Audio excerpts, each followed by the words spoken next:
What's going on, everybody, and welcome to the top 5 things we do not want to see returning in Infinite Warfare. Let us know down below in the comments, guys, what are your top 5 things you absolutely hated in previous Call of Duties and do not want to see make a return. Kicking us off here at the number 5 spot, we have weak kill streaks that just do not work, that are pointless to run, and honestly just slow down the pace of the damn game. I mean, good players can't even take advantage of a good gun streak, and it makes pretty much everything just less rewarding. You can't weed out campers who are sitting in a corner. Pretty much every way to keep the game fast-paced and action-packed is not available to you because the kill streaks just absolutely suck.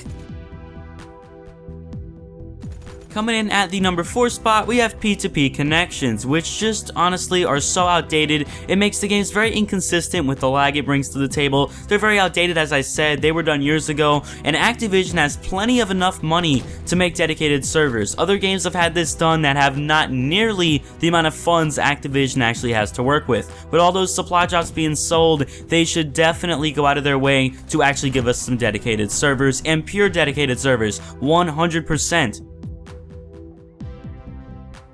Continuing today at the number 3 spot, we have the big maps, which in all honesty just slow down gameplay a ton, and combined with, as I said earlier, the weak kill streaks, that is what made Call of Duty Ghosts a very hated game by a lot of the community. The problem is, this is not what Call of Duty was initially built on. This game was initially built on fast, frantic maps with good kill streaks that were at least usable. I mean, if you go back to COD 4, World at War, MW2, they might not have been the best in some of those earlier titles, but they were still damn usable. Where in Call of Duty Ghosts, they just didn't seem to help at all, and it did nothing in order to encourage campers getting out of the corner, etc. So with big maps, this just exacerbates the problem. It makes people encouraged to sit with LMGs or snipers, which again, in all honesty, it will slow down the pace of any good video game, especially Call of Duty, which was not intended for that.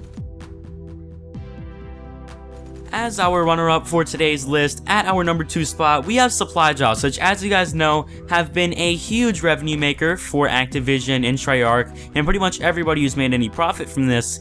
And this has actually killed off a lot of the fan base, because a lot of people see this and believe that Activision does not care about their fans anymore and will literally go out of their way to lie to people just so they'll get sales. They made a promise at the beginning of Black Ops 3 that this game would only have cosmetic items. Sure enough, they broke that promise because supply drops weren't selling enough. Again, this is such a problem, you guys know, and Activision will only go after that dollar sign, so that is why supply drops, in my opinion, need to be gone completely. That way there will be no opportunity to lie to people and deceive people of what they initially thought.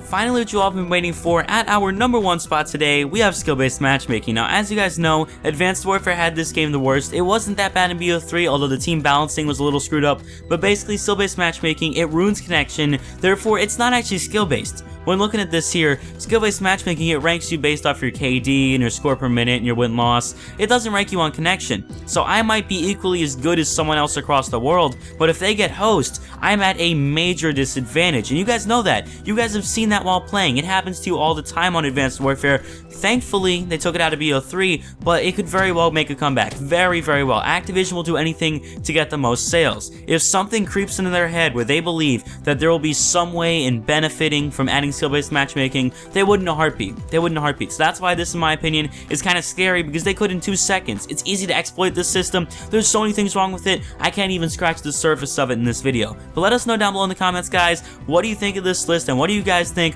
are the top 5 things you absolutely do not want to see making a return in Infinite Warfare. Thank you guys so much for watching. Really do appreciate it. We'll catch you guys all on the next one.